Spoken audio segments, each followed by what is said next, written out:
Hey, what's up, y'all? I am reading Rick Warren, and he is on this theme about anger.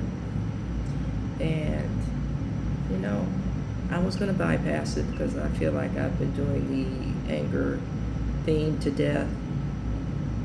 But I came back to it because I realized I have not said enough about my anger. And I also came back to it because I believe that God is telling me and showing me what anger looks like and what my anger looks like as I speak about it. Amen. So, I told you I was going to keep this real raw 100 autobiographical, and I'm not afraid to tell on myself. I take ownership of every aspect of my life. Good, bad, and otherwise is mine. And, I say it has more power when you say it grammatically incorrect. Can't nobody tell it like I can. So, in taking ownership, I'm going to tell the truth and shame the devil, as my grandma would say. Rick is using Proverbs 11:29. It says, "The fool who provokes his family to anger and resentment will finally have nothing worthwhile left." Now, here's the difference between me and other folks. I'm verbal, and at times have been physical. Other folks are stealth. Think about what I'm saying. And self-destructive. But they're quick to call you on your stuff. See, it says self-destructive stuff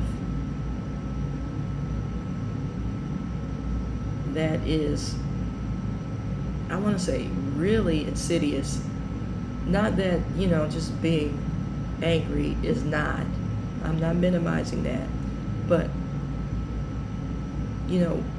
I say it's insidious because while you're holding up a standard of what you would never do, you're tearing down your fiber in every action, every word, every detail of your life because you're upset with somebody else. And you have not healed the things in your nature, So it's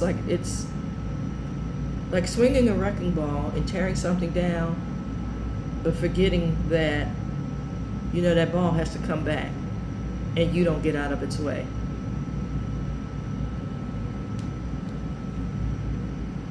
It says, when you remember the cost of your uncontrolled anger or your controlled anger, that's a sneaky piece.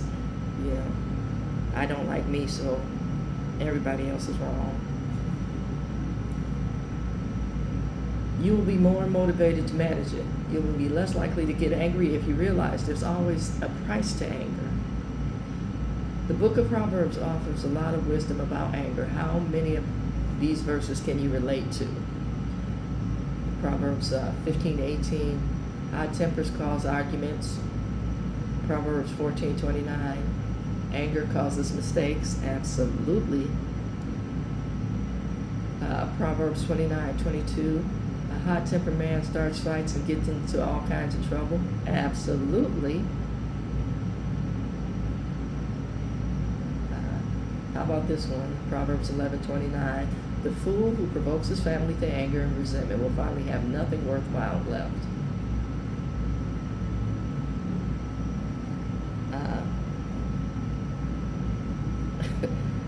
That's not me, but I can relate to that because that is another family member.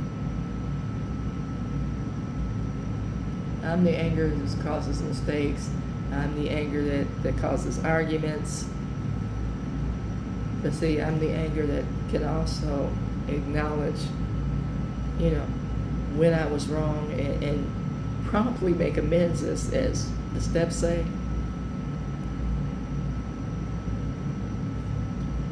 It says, You always lose when you lose your temper. You may lose your reputation, the respect of others, your job, a sale, or the love of your family. You can even lose your health. That's me as well. The body was not designed to carry anger.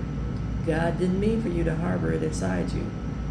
When you do, you get sick. There are plenty of people who could leave the hospital today if they weren't carrying around guilt, resentment, or anger in their hearts. Did you hear that part? There are plenty of people who could leave the hospital today who can be healed if they weren't carrying around guilt, resentment, or anger. Or there's many a prisoner who could be free if they weren't carrying around guilt, resentment, and anger. See, some of us do things that give us permission to nurture resentments.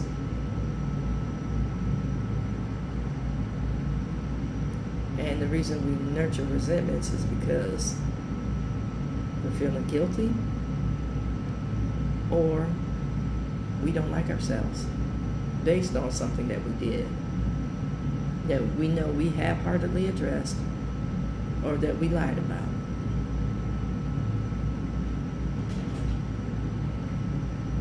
Rick says we often use anger to get people to do something. Why?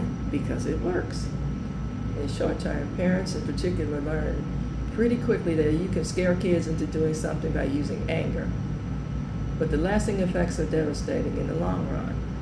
There are always 3 prices to pay in uncontrolled anger. More anger, because you never dealt with the first issue, so now it's percolating. Apathy, you've done it so often, I don't care. When you hear, oh, that's just so-and-so, people have checked out on you. And alienation. That's when we give ourselves permission to abandon the love of God. And, when we write people off, that's exactly what we're doing. We're abandoning the love of God. We want it for ourselves, but we're going to deny it to you. He says, and if you keep getting angry over and over again, pretty soon they'll move toward alienation to protect themselves. Then the relationship is broken. Nothing destroys relationships faster than uncontrolled or manipulative anger. Nothing destroys relationships faster than just manipulation, period. Anger may be a result of not only your manipulation or failure to be able to manipulate, or the result of your manipulation. See, most people want to hold other folks accountable for being upset, but you never address what you did to get that upset, to get that response. Amen. That's why an apology has sections. I'm sorry is the easy part, and we all have that down pat. Please forgive me and say what you did is what we struggle with. Then, if we don't get the proper response to the facial expression, and we can't give account of, and the person doesn't like that account that we are giving, because they know,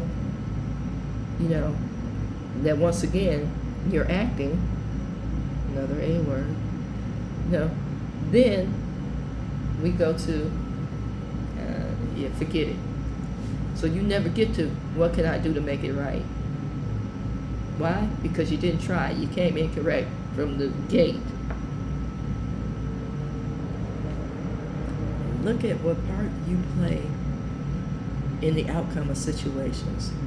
Yes, someone may have been angry. Yes, you may have had a falling out. What part did you play in that? And we all have a part to play. Don't buy into the lie that we tell ourselves. I didn't do anything. Well, here's the start. You didn't address something when you first saw it.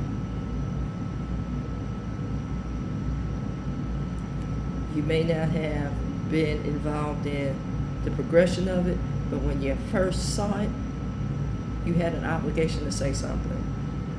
You know, like that picture I posted the other day with the monkey doing this, and somebody asking the monkey, did you see the red flags? And my man said, I thought it was a carnival. Guess what? You were the lead clown in your own circus.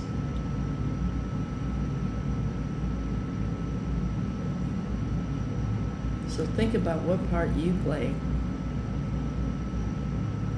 in, I won't say the fall of civilization. How about that?